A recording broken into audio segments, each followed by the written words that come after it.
Welcome to the AIVerse. This is the monthly roundup of everything artificial intelligence and metaverse for the month of June 2024. And the headline story for this particular month is the Netflix of AI to text TV shows. So now you can become a TV show creator with just text.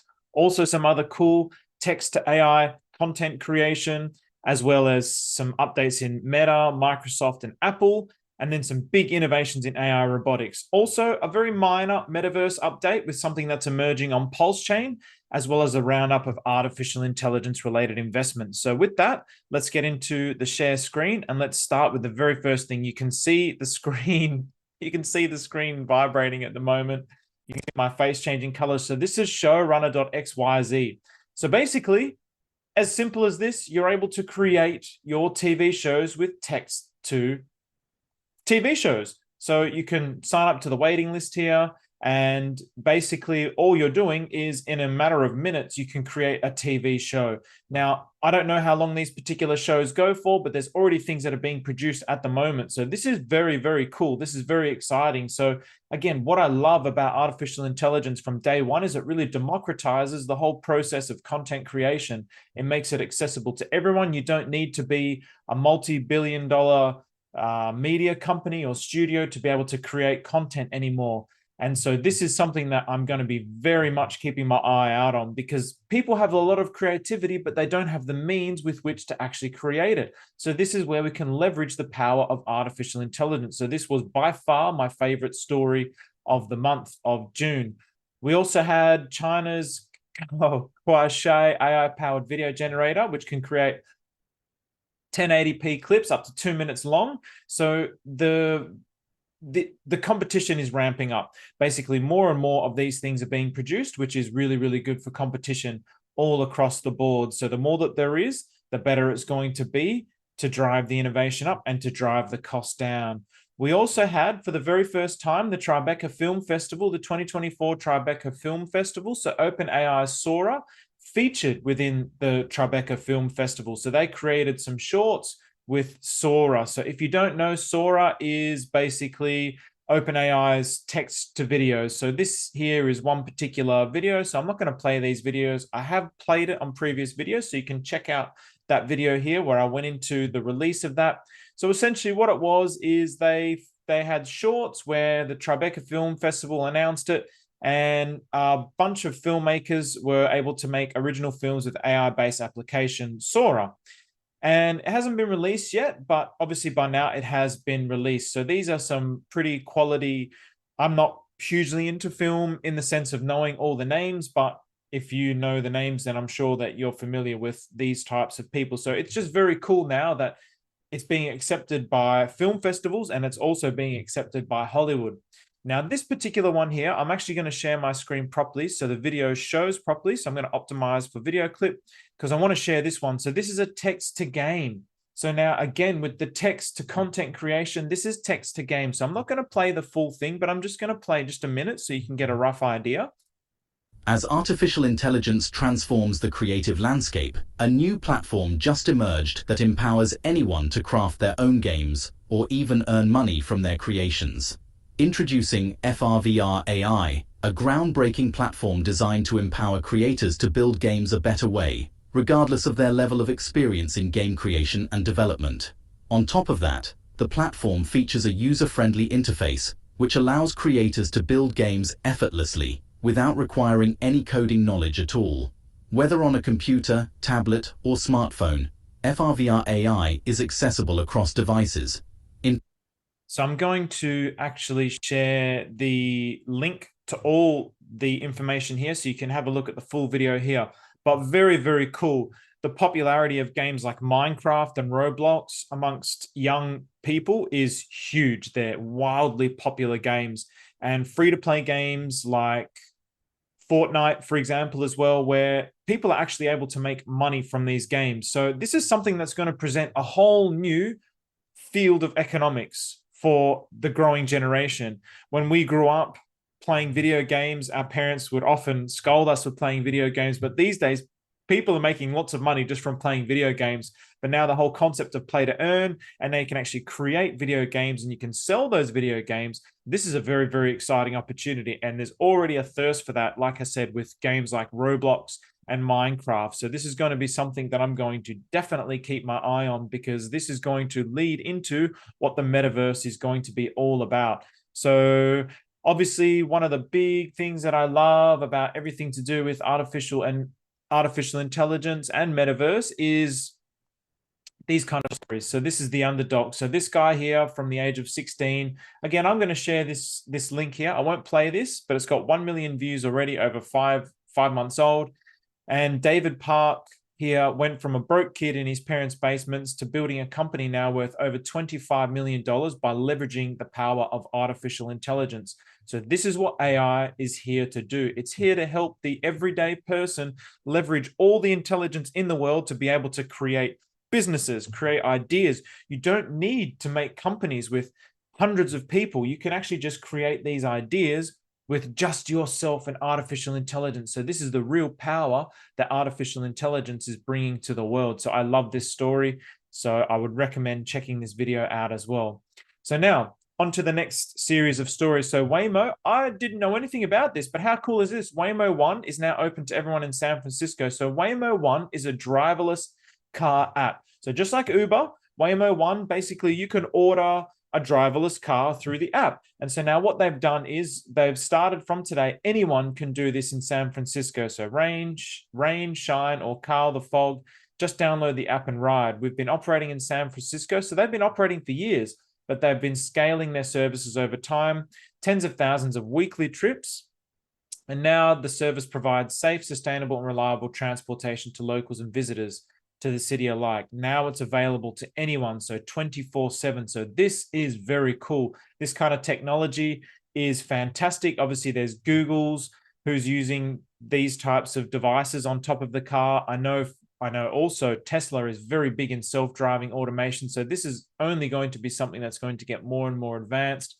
The mapping, the artificial intelligence, the automation, everything is just really ramping up, and you can really start to visualize the future that's coming ahead. So now this is an interesting one. Meta's AI is summarizing some bizarre Facebook comment section. So it's causing a stir with issues to do around privacy, to do with your own content. But I don't necessarily have a problem with things like this. So Meta AI sums up all the good and bad things people have to say about a post. So AI, the way it summarizes things is based on past knowledge. So even in terms of, for example, in particular, there's a lot of gaps with using it for SEO and cutting edge things. When you need cutting edge software, when you're on the cutting edge of an industry, AI is always lagging because it's always data from months ago and years ago. So this is a problem. So even when you use AI to help with certain content creation, it really is creating content that feels old, that it doesn't hit the audience like it would now. It's continuously moving so fast.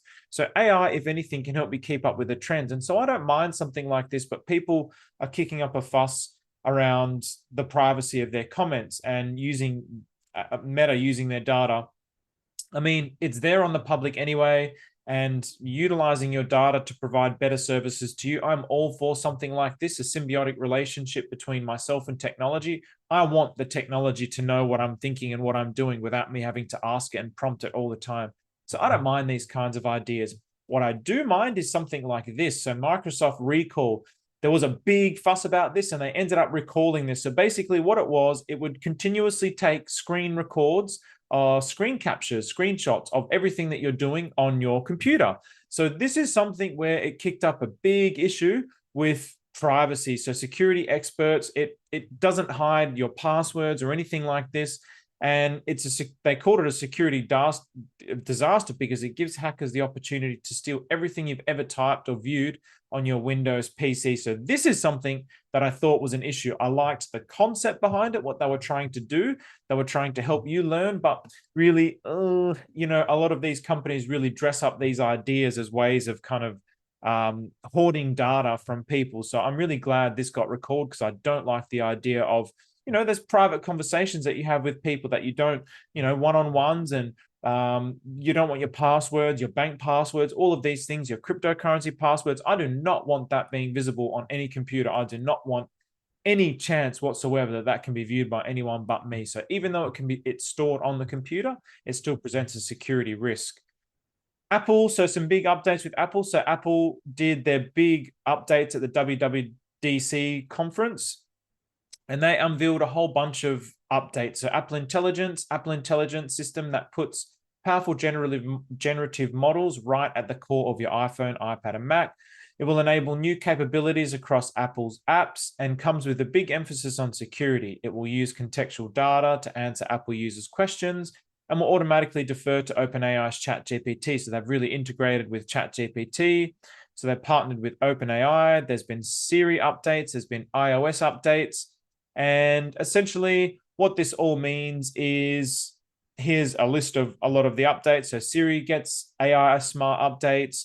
So really just more updates, Apple image generation features, a lot of things, just further and further integration with artificial intelligence and everything to do with Apple. So that is that section. And let's move on to the next. So now, robotics. So again, I'm going to reshare this so I can actually play some of these. So this is something that I have shared a lot on this channel, and something that I've been particularly excited about is the opportunity of robotics and artificial intelligence. So this is from AI News. I get a lot of my information from AI News. They're an excellent source. And 11 axis humanoid robot hand finally able to do this. So this is huge. This is something that I've covered a lot on this channel, that the robotics really need to mimic how the human body works in order to actually be able to do human functionality. So the anthropomorphic body. A robot hand called the Five Hand now mirrors the dexterity of natural human ability to transform the field of dexterous manipulation in several groundbreaking ways. But what makes it such a breakthrough, and how did it learn what it knows? Firstly, the Five Hand is a biomimetic tendon-driven robotic platform designed to mimic the movements of the human hand. With 11 actuatable degrees of freedom, 3 in the thumb and 2 in each of the other fingers, the Five Hand boasts a total of 16 joints. In fact, each finger even contains a coupled joint at the distal end, reflecting the complexity of human anatomy. But unlike traditional robotic hands, the Five Hand employs what are known as rolling contact joints. These make a stunning difference by employing joints that consist of 2 articulating bodies with adjacent curved contact surfaces, allowing for much more natural and flexible ranges of motion, simulating highly nuanced movements. Furthermore, very cool. So I'm not going to play that full thing. Again, the link will be in the description, but very cool to see how fast these things are advancing. And the more that it can reflect human body, the better it's going to be for society in actually performing human-related tasks. And here we go. This is another one. So this was released just yesterday. So this is another very cool update. So this is AI robots becoming too human. So here we go. Have a look at these robots. Look how humanoids they actually look. So this is super cool. Look at that. You've got Steve Jobs in the background there. It looks kind of creepy. this is a journey through the next years of breakneck AI advancements leading to robots becoming like humans and humans becoming like robots. But just how long will it take? And will they become us, or will we become them? The year is 2025, and humanoid robots are seeing mainstream adoption as general-purpose helpers in homes and businesses. The cost is now cheaper than a used car to buy one, and many robotics companies even lease out their machines on a pay-as-you-go basis, with zero money down. Because of this, many businesses opt to lease these robots to work at rates that are fractions of the cost of a human. And aside from many jobs being automated by humanoids, this shift to robots greatly optimizes the price, speed, accuracy, and safety of countless businesses, operations, and workflows. But there's an unintended consequence that isn't. Okay, so whatever that unintended consequence is, we're not going to find out. You can find out by going to the link, because I like to keep things positive on this show. And the music there sounded like very dramatic, didn't it? So what is interesting there is the diversity of robots that are being used for different tasks. And a lot of the jobs that are being done are jobs that people don't like doing anyway. So the fact that robots can do them, and the fact that this is inevitably how things are going to go, it's better, in my opinion, to just accept it and see how I can actually use it to optimize the life that I'm living and the life that I want to help others live in a more positive and better way. Those are the things that interest me, rather than, oh, this could be bad or negative or whatever. Like, everything has its pros and cons. So I'm only going to focus on the pros. So very cool. I would recommend watching the full video there. So now on to the metaverse. Very, very small metaverse update. And I would recommend checking out this talk. Oh, excuse me. I'm going to reshare this. So I would recommend checking out this talk that I did about this particular project in a big stream that I did with a gentleman called Saint Wolf Crypto. We talked about Dysnomia. So Dysnomia is going to be like a metaverse style game, or the future of it is going to be a metaverse style game on Pulsechain.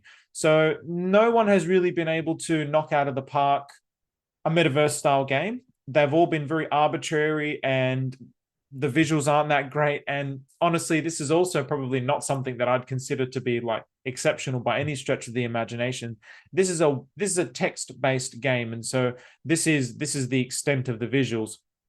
And so if you don't know anything about the Atropa ecosystem, it's all about a web of tokens that are interconnected, and it's all about trying to keep the flow of the value within that ecosystem. So now this is going to potentially be a metaverse game that's going to entice and encourage people to utilize the metaverse through the Pulsechain blockchain and by playing Dysnomia, whatever that is going to be. So this is something that I've been keeping my eye on, and I've been very excited for a long time. And this is going to be step one. And what I do love about this is that it's really starting at the basic and the basic. So it's starting at text base.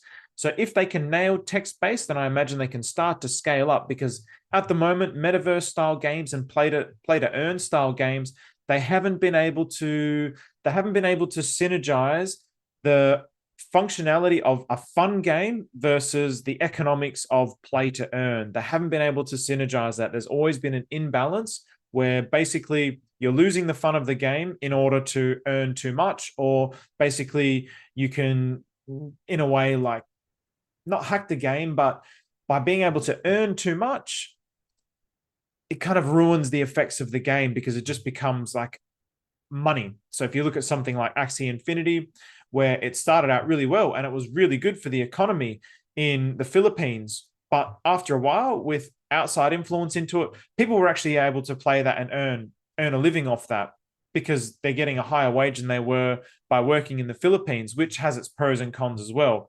I'm not gonna deny that, but the value of the Axie Infinities, it became so inflated that then it didn't become worth even playing the game, because it ended up getting less and less for what you're playing for. So they haven't yet been able to nail the symbiotic relationship between the game functionality and the fun of the game versus the economy. So if that can be nailed, that's going to be the big thing to look out for. And that's why I'm very interested to see how this might work out for the metaverse in relation to Pulsechain. But yeah, time will tell. So I think this is something that I have shared, but I'll share it again because it's something that I like to keep my eye on. So this is invest in the future of smart shade. So this is something where smart homes, artificial intelligence, I want to keep an eye on the trends. So you can actually become an investor in this. I haven't personally expressed any interest in this, but yeah, these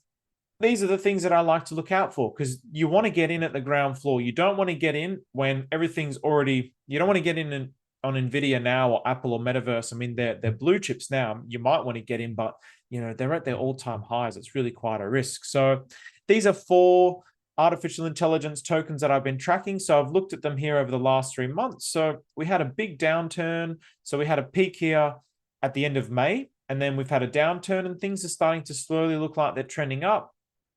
Power was one that was huge, but it's just continued to trend down. Now it's possibly looking like a minor reversal. We've got a new financial year, so we'll see how this goes.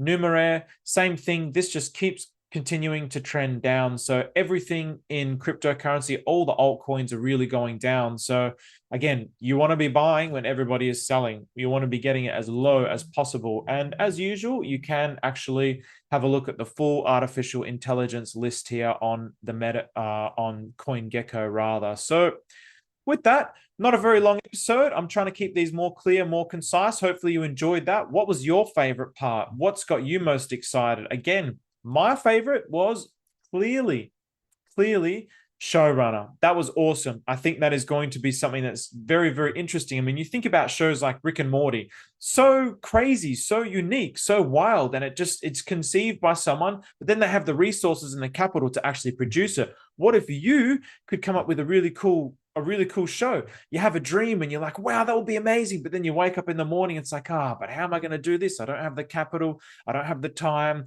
Where do I actually go? You can actually start with something like this. I just find that idea, that concept phenomenal. So what about you guys? What was your favorite story? As always, all the links are going to be left in the description. Hopefully you enjoyed, and I'll see you next month. Take care.